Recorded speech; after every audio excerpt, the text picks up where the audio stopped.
Hi everybody, welcome back. It's a Thursday night, just a bit of an update on the GPX and what happened last weekend at Walters Arena on the Welsh Outdoor Events weekend. Overall, a pretty good day was Saturday. I know we ran out of fuel on the first race in the morning, but it's just one of those things. We're sort of getting to know this bike now and what it can do, what its capabilities are. Fuel-wise, it was a fast race with the first race in the morning.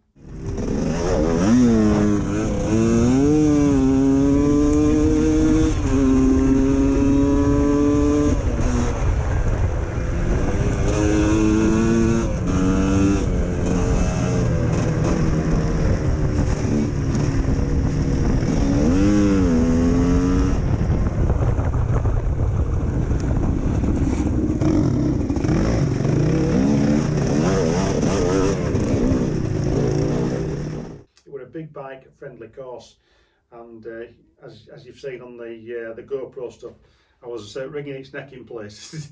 That was the first lap you've got on GoPro. On the second lap, I actually knocked off in 1 minute 50 seconds. I was faster, and then I kept up that consistency to the point where I ran out of fuel. It's a 10-litre tank, and I don't think I've ever gone through 10 litres of fuel in an hour and 40 minutes ever. Even on my KTM 250, my old 2009 250, that would always do a 2-hour enduro on a full tank, standard tank.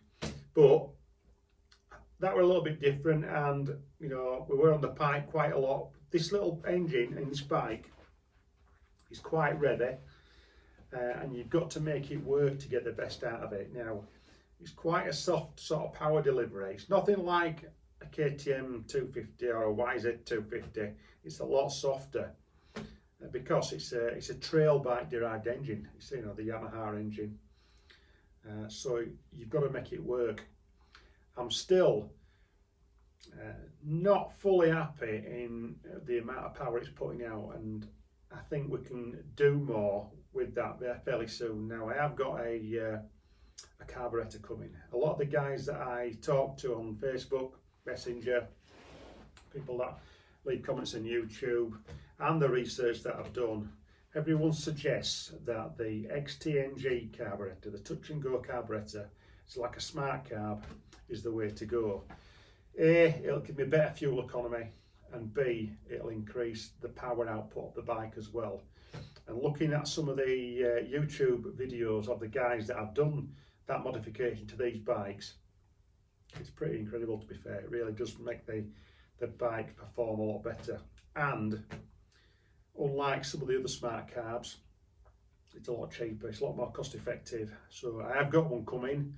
The price of that was $249 US dollars from Hong Kong. But to get it to the UK with a throttle cable, some grips, and a throttle as well, including the carburetor, all in, converted into English pounds, it was £280 to the door. So that's in transit at the moment, somewhere between here and Hong Kong. So when it arrives, we'll look at fitting that and seeing how it performs. But in any case, I was quite happy with what I did with it on Saturday. I think the bike was quite suited to that sort of terrain, that type of riding. In the afternoon, we did the 3-hour race. Again, I was quite happy with the bike. It did everything that I wanted to do. Some of the hill climbs, which was quite steep, I had to rev the bike quite a bit and give it quite a bit of clutch, but I didn't get stuck anywhere. It got me through everything. The only thing really was in the last closing stage of the race, I think second to last lap, I had a crash and bent the bars. So, the bike went down like a slayed horse. I took a bit of a beating. I actually caught the inside of my leg on the side of the mudguard. I've got quite a big bruise, but we're here and this is what it's all about, isn't it? This is enduro. This is all part of the deal. If you're doing enduro, riding dirt bikes, at some point you're going to pick some injuries up, and you get on with it and you live with it. So overall, a pretty good weekend on the GPX. Really enjoyed riding it. It was a lot of fun, and I'm looking forward to the next ride, which is on Saturday. But what I will say is, It's a £5,000 dirt bike at the end of the day. Now, the fundamentals are absolutely great. What GPX have done, I think, is fantastic. The frame, spot on. The suspension, very good out of the box. You know, I have no issues at all with it. The wheels, absolutely spot on. Brakes, spot on. Engine, again, spot on. It's not the most powerful thing in the world, but I never expected it to be. Bodywork, everything's good. It's just those little bits of detail what need upgrading on this bike. And I found that when I've actually pulled the bike apart and just started putting things back together and looking at it from a mechanic's point of view. If there's one thing I don't like when I'm working on a bike, it's working on a bike what's got odd size fasteners everywhere on it. You know, and particularly when you're buying a second-hand bike off somebody and people have used different spurious nuts and bolts to hold things together, it's an absolute nightmare. Even on some of the new bikes, I'm talking brand new bikes, European bikes, they've got odd size fasteners on, you know, 12 mils, 11 mils, 7 mils, that sort of thing. This is essentially a copy of the KTM, we know that. But what I will say about the Austrians is I like their method of simplicity when it comes to working on bikes and keeping the tools down to a minimum.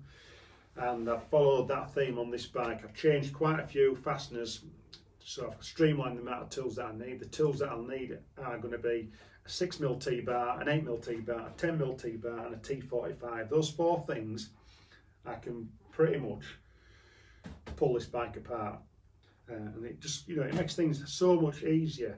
When you come back from the race, get me my 4 tools, I can take the seat off, take the tank off, get the exhaust off, just get all those bits off pretty quickly so I can start cleaning the bike and doing it, you know, quite efficiently. One of the other things as well, even down to the Jubilee clips on all the radiator hoses, I've swapped all them. They were a 7mm head, they're now all 6mm heads. So again, it's just minimising the amount of tools that I need, just little things like that. So the basic stuff that I've done to it, it's probably cost me somewhere in the region of about 30 quid. Yeah, but then I've got other things on it which have cost me a little bit more, like I put the O-ring chain on, which you know, I got from the shop. We put a tyre on it, yeah, which is normal wear and tear, and I've got a Lucioli tubing as well. Now I already had that, and what else have I done to it? I think that's it really. Well, I put my handguards on. My handguards I already had, so. You know, the things that I've had to do to the bike to make it absolutely bulletproof are mainly something to do with the fasteners, and that's it. And just to try and make the maintenance that little bit easier. I'm now at the stage where I feel like I'm riding something which is pretty much as good as anything else what's out there, really, to be honest. I really enjoyed it. I've got confidence in the bike. You know, we're still early stages yet, we're still early days, but a little bit of work and that's what it takes. You've got to have a little bit of knowledge, a bit of insight. You know, I've got a lot of experience working at Eurotech now over the last 3 years on how bike to set up for enduro, and what we do with them, what needs doing, what doesn't need doing, what needs taking off, what doesn't need taking off, like the speedo cable. I've taken the speedo cable off because I didn't need it. But I've left the dash on because I like the dash. It tells me that I'm getting voltage and I see the revs as well. But yeah, overall, pretty happy. So that's a bit of a Thursday night update on the GPX. Really happy so far. Still lots to talk about on this bike. When I get a moment, I'm going to start breaking down some of the modifications that I've done to the bike. And like I said, they are very, very small modifications, and it all relates to fasteners and from a mechanic's perspective of having to work on the bike and making the bike easier to work on and making it more robust as well. You know, the fundamentals are there. They've done a good job, I think, putting this thing together. I'm really happy. Looking forward to riding this weekend, so stay tuned. High Enduro Adventure Media at Eurotech and on Robbo's GPX dirt bike page. See you soon.